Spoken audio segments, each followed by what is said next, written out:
Are you wondering what's up next on the Radio 24.7? Well, you're right on time. Next up, Fat and Thirsty Radio with health coach Timmy Gleason. Do you know anyone who's on prescription meds and wants to get off them? This is the show.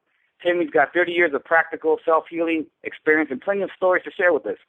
In the U.S., over 800,000 people die every year from complications while using legal and doctor-prescribed meds. Timmy talks about partnering with your doctor to reduce and ultimately eliminate your need for heart, high blood pressure, and diabetes meds. Autoimmune problems, stay tuned. Carrying too much weight and not motivated to lose it, stay tuned. Chronic dehydration.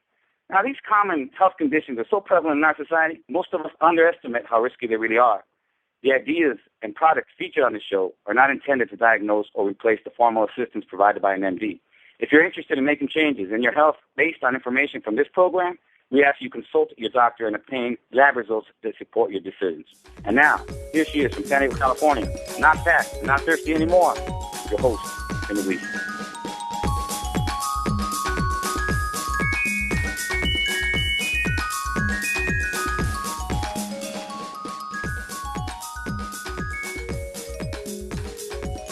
Hi, everybody. Well, I'm ready for what promises to be an exciting new show today.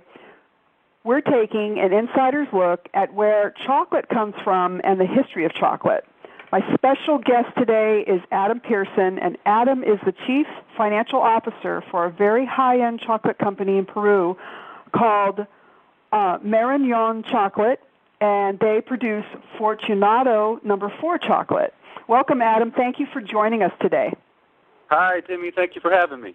I'm pretty excited about this. I don't think very often any of us get a chance to find out more about the origins of chocolate. And, you know, what I wanted you to kind of address for us is most of us probably know that chocolate's been around in Europe since around the 1500s, but it really originates earlier than that, like 5,000 years earlier in the Mayan cultures, doesn't it? Yeah, chocolate has been around for a very, very long time, and in fact, archaeologists are now finding very, very old pots and artifacts that have traces of chocolate or cocoa beans, although it's unlikely that the ancients ate chocolate bars with sugar the way they do. Most likely they made drinks out of the cocoa for use in religious ceremonies. Yeah, that makes sense, that they wouldn't have had the machinery that we have. Well, that's neat. So, where are you in Peru? So we're in the Amazon jungle in Peru, and we're right off of a big river called the Marañón River, which runs through the northern part of Peru, and it is the single largest tributary that feeds into the Amazon River. Okay, so Marañón is spelled M-A-R-A and then Enye, right? The N with the squiggle over it, O-N? That's correct. Okay. That's right. Great. All right, so that's the Marañón River. So if any of you want to look that up, I think that we're all pretty curious about what a chocolate farm is like, and should we really be calling it a farm, or is it a plantation? Well, that's a great question, Timmy, and the answer is both. It really just depends.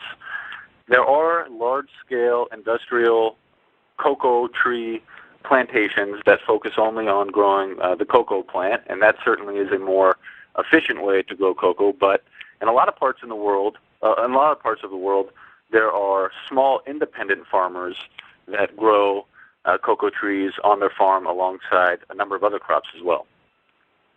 Oh, okay. So, like, what would be some of the other crops?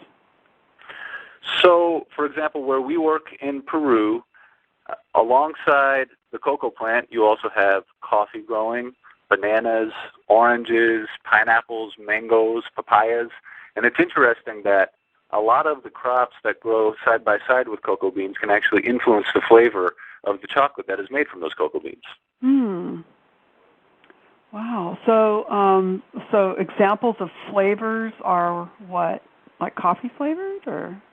Yeah, it can have coffee flavor. A lot of times when you eat chocolate, you can detect a fruity flavor or a nutty flavor, just depending on the variety of the cocoa bean and where it's growing.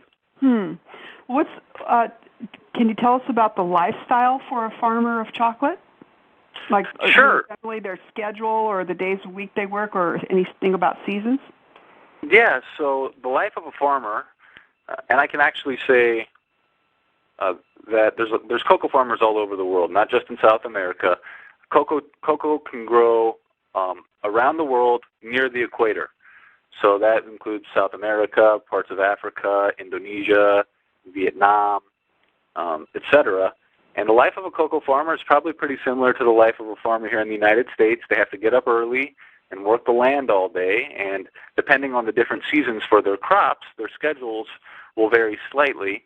With the cocoa tree, they harvest their trees about every two weeks, and the harvest season runs about 5 months long. In Peru, it runs from January through May. Oh, okay. And let's see, I don't think I asked you, you said tree, does cocoa grow or chocolate grow on trees or bushes? You said trees. Yeah. Yes, so cocoa grows on a tree.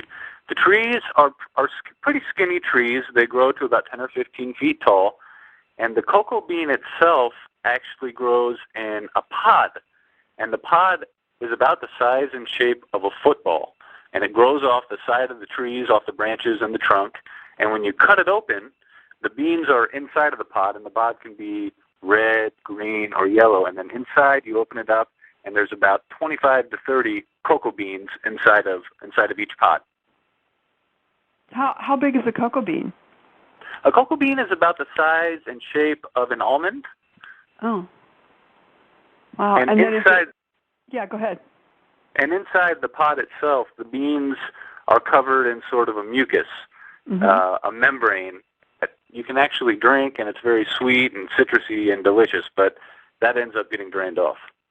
Does that have nutritional value? Is that like an undiscovered product?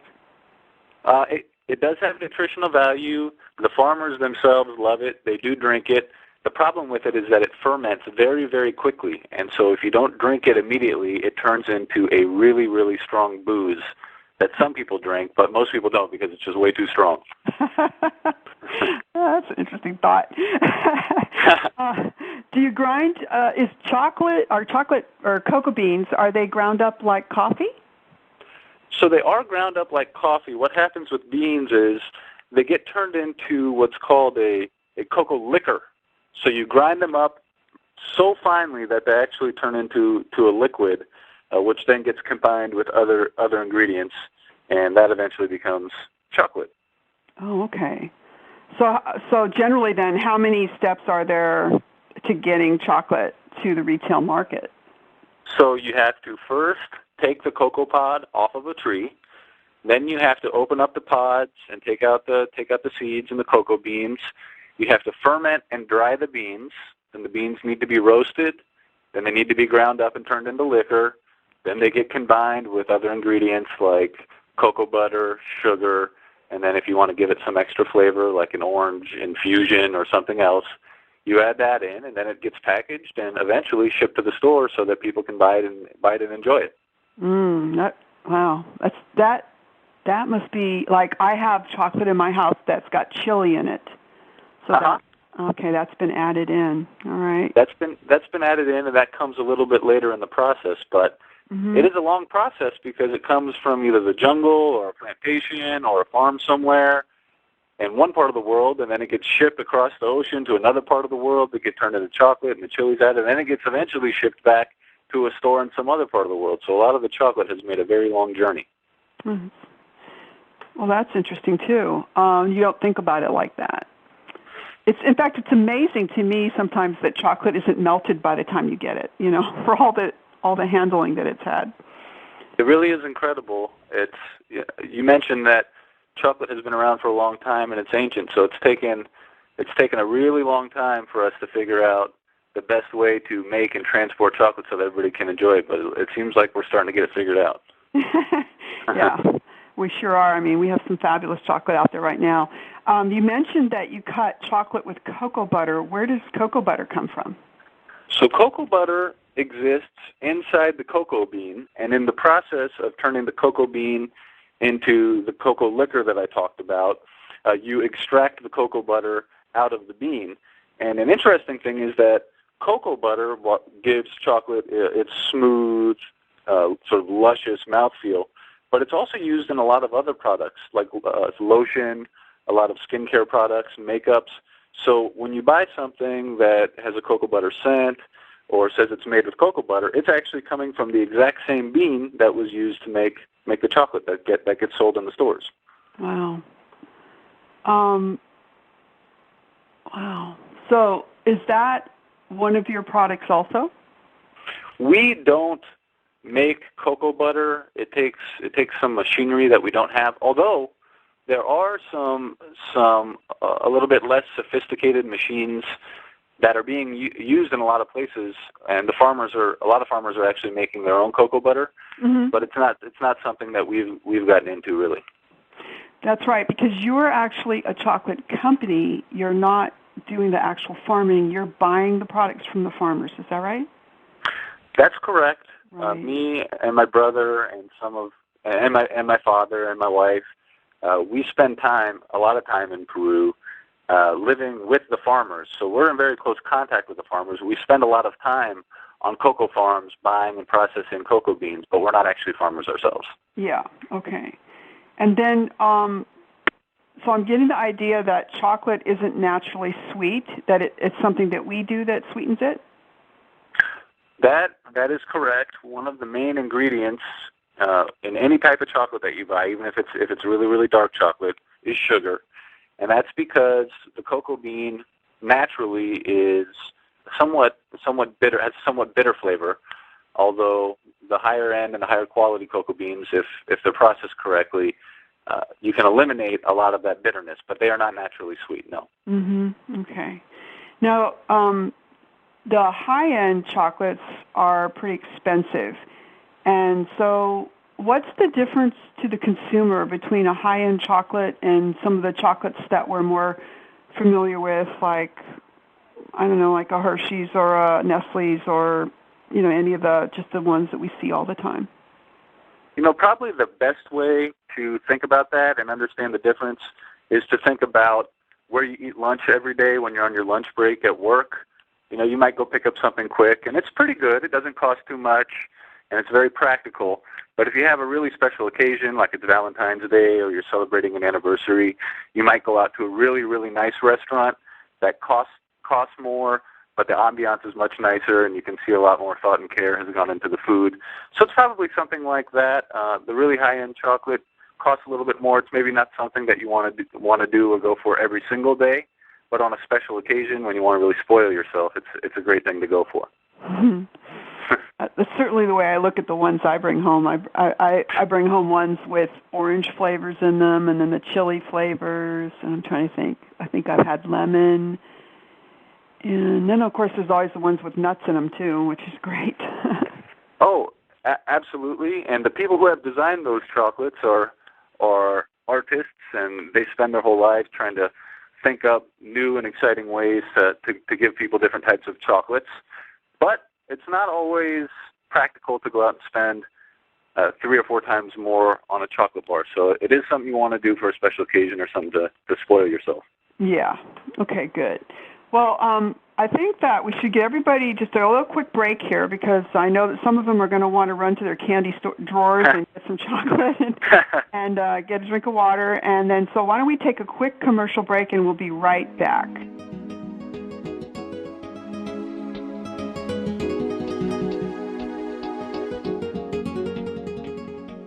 Hi, everyone. I'm Kit Goldman, president of the Workplace Training Network. We are proud to sponsor the Fat and Thirsty radio show. Workplace Training Network provides powerful, entertaining, interactive training to businesses on topics like harassment, discrimination, communication, and violence prevention. We deliver it live at your workplace or online or on DVD, and it is incredibly affordable, even for the smallest business. Our clients range from kitchen table entrepreneurs to mom-and-pop businesses to multinational corporations. Our training has never been more important to the health, safety, and well-being of your workplace. So let us know how we can help your business, or please let your employer know that you've heard about a great way to train. Now, here's how to reach me. Give me a call at 619-794-2718. That's 619-794-2718. Or visit us at workplacetrainingnetwork.com. That's workplacetrainingnetwork.com. See what our clients have to say and see how affordably we can take care of your training.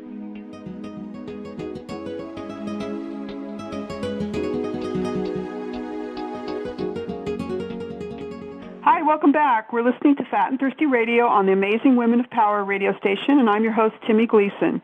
We're talking with Adam Pearson of Marañón Chocolate Company, located in Peru, near a tributary off the Amazon River, and we're just learning more about the differences between chocolates. Welcome back, Adam. Hey, glad to be back, Timmy. Can you tell us more about the differences between milk chocolate and dark chocolate? Sure. So the big difference is the quantity of cocoa beans that are actually in the bar. So a dark chocolate will have a higher proportion of cocoa beans compared to the rest of the ingredients. And usually dark chocolate won't have any milk in it, whereas milk chocolate will tend to have a lower quantity of cocoa beans but more milk and sugar. And so in general, milk chocolate's a little bit sweeter, and it has sort of a smoother and sweet taste. And I think milk chocolate is what most of us have grown up on. Mm-hmm. Is it going to have more calories than dark chocolate, or does it depend on the way the dark chocolate's made? You know, it won't necessarily have more calories, but I would say in general the milk chocolate will maybe have what you would want to call lower quality calories, more calories from milk and sugar as opposed to from the cocoa bean itself, okay. Which is slightly more healthy. How do you get different percentages of chocolate, and what's the highest percentage? So the different percentages of chocolate are based on the cocoa bean content of the bar. So if you find a bar of chocolate that says 50%, then what they're saying is 50% of that bar is cocoa beans, and then the other 50% is other ingredients. And so there are bars that you can buy that go all the way up to 100%, which is just cocoa beans and no sugar, yeah? Wow. What do you do with those? Yeah, so at least what I like to do, and I have a Peruvian wife, and those 100% bars are very popular in Peru. And what you do is you melt them down in a pot with some water, and then you add a little bit of sugar to it yourself in the house, and you can make a homemade hot chocolate that is just dynamite, much, much better than, well, not better, but just much different and much richer than anything you can buy in the store. Mm-hmm. Wow. What's the most common percentage that of the higher percentage darks? What do we see out there? Well, now what you're seeing is something, a lot of darks, 60% or higher. Mm-hmm. I personally prefer a 70%. Our chocolate is made with 68%, and that's good because it lets you really taste the cocoa beans, but then also there's a good amount of sweetness in there, so it's just not bitter and hard to eat. Mm-hmm. Okay. And speaking of bitter and hard to eat, how about chocolate nibs? What are they, and why are they produced? Sure. So a chocolate nib is a cocoa bean that has been fermented and dried and usually roasted in an oven and then broken up into little pieces. So it hasn't been ground into liquor and made into chocolate. It is the actual bean itself broken into little pieces, and when you eat that can give you a really good idea of what an actual cocoa bean tastes like. They usually sell them in health stores. Why are they in health stores? And they're not a real common thing. What is the use for a nib? It's NIB, in case any of you have never heard the word before. Yeah, nibs. So nibs are becoming more and more popular, and that is a result of the fact that scientists are finding that the cocoa bean is actually a very, very healthy thing to eat. It's a superfood. In fact, it has 10 times more cocoa bean has 10 times more antioxidants than blueberries. So it's got some very extreme health benefits that are very good for you. But the idea is you need to eat the cocoa bean itself as opposed to a lot of milk and sugar and everything else. And so nibs are the purest way for you to get the health benefits of the cocoa bean. Okay, that's great. That makes a lot of sense. That's great. Although chocolate is high in fat, I have heard that it has many, many health benefits. So what could you tell us about the pros and cons of being a chocoholic? Right. So, well, obviously the pros is a pro is that chocolate is just great to eat. It makes you feel good. It's got a little bit of caffeine in it, so it can pick you up, and it tastes great. And other pros are, as opposed to drinking a soda or eating a bag of chips, the cocoa bean does, like we mentioned a little bit before, have some redeeming health benefits. So that's really good. But the cons are it has a lot of calories. It does have a high level of saturated fat in it, and also since it tends to have a lot of sugar in it, it can also give you cavities. So your dentist won't be too happy with you if you eat a lot of chocolate. Yeah. But I think there's an interesting distinction I read about chocolate in terms of the fat or in terms of cholesterol, that it doesn't give you the problems with cholesterol that animal products do. It doesn't affect you the same way. So that's the good story, the good part about that. Absolutely. Of course, we all know that there's good cholesterol and bad cholesterol, and as long as you avoid having your bad cholesterol go up, then you should be in good shape. I'm going to ask you a question, and I want your answer, of course, to be never, but is chocolate ever bad for us? I know when you and I were talking before the show that you talked about labels and preservatives. When is it bad for us? Well, I would say chocolate is mostly bad for us when it's not actually chocolate. There's a lot of products out there that are labeled chocolate flavor or made with chocolate that are not actually chocolate. And a good example of that would be something like a Tootsie Roll, where it's packaged as if it were a chocolate product, but the fact of the matter is there's not much cocoa in there, so it's not a real life true chocolate product. Wow. Are there any other brands off the top of your head that you can think of that are not really chocolate? Well, I don't want to talk too bad about any particular brand, but in general, if you look at a bar and you turn it over and look at the ingredients, if there are tons and tons of ingredients back there, then that means probably there's less cocoa in there. And if you look at the back of a product, then there's maybe only 3 or 4 ingredients: cocoa beans, cocoa butter, sugar, and maybe a couple of others. Then you can probably feel a lot better about eating that bar. Okay, good. No, that's good enough. I'll let that go. That's great. Okay, so I have a question. You have a really interesting lifestyle. Just, the fact that you're an American, that you have this company in Peru. So here comes the nosy part of me. I think, I'm really curious about how you got to Peru doing this kind of work. Was there a job opening? Well, that's a good question. There was not a job opening. I was actually born into a family, and my dad is what I would call a serial entrepreneur. He's always starting new businesses. And about 10 years ago, my dad started a business in Peru. We were actually working in the mining industry. And Peru has some of the biggest gold mines in the world. And we actually had a business supplying nuts and bolts and hydraulic hoses to the biggest gold mine in the world. And I went down there for the first time to Peru about 10 years ago to work for the family company. And since then, we've evolved into some other businesses, including this new chocolate business. Wow. As a kid, did you, or as a younger person, did you really appreciate this and like this adventurous lifestyle? I think you're pretty comfortable with it now, but has it always been like that? Yeah, the truth is, I kind of grew up with it. My mom was an actress, and my dad has always been a business person. So it was kind of a normal thing for me. When my dad told me, "Hey, kid, you're going down to Peru to go work at this gold mine," it didn't strike me as something altogether weird or different. It was just kind of like, all right, well, I guess I'm going down to South America now. But I'm an accountant by training, so beyond living in the jungle and working with the chocolate, I also have a very serious job, which is keeping track of how much money we're spending and how much money we're bringing in. Mm-hmm. And probably not just for the chocolate business, but for the other businesses too? You got it. Yeah, okay. So you're living in Washington State a majority of the time then? Yeah, that's correct. We live in Washington State, right outside of Seattle. And we have a lot of chocolatiers up here in the Pacific Northwest, so it's good for me to be up here to be near a lot of our clients that we work with. But the harvest season in Peru runs January through May, and me and my wife were down there for the last harvest season working with the farmers and processing cocoa beans. But my older brother, Brian, lives in Peru full-time, and he actually lives out there in the jungles with the farmers, and he, like me, has a Peruvian wife as well. Oh, that's really interesting.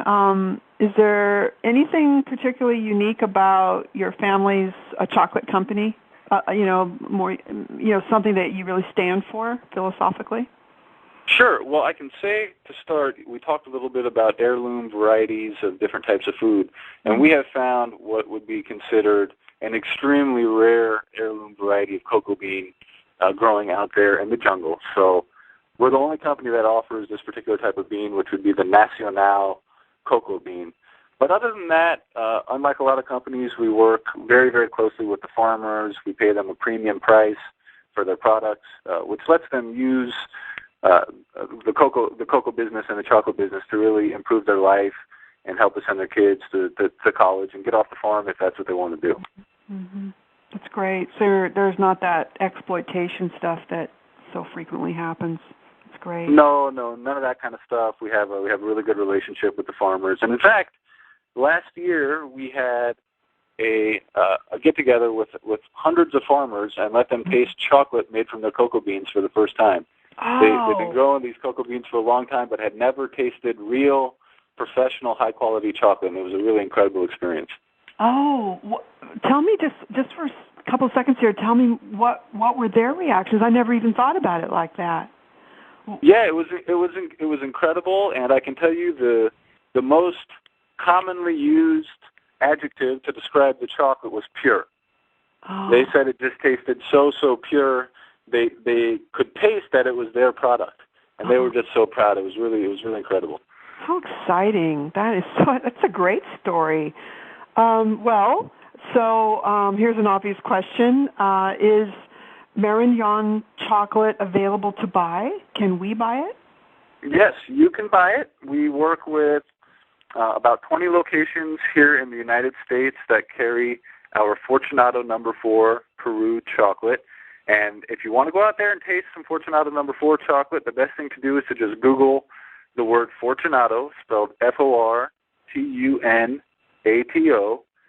and then put the number 4, and then just put your city and Google that, and it'll tell you which chocolatier you can speak to get something made with our chocolate.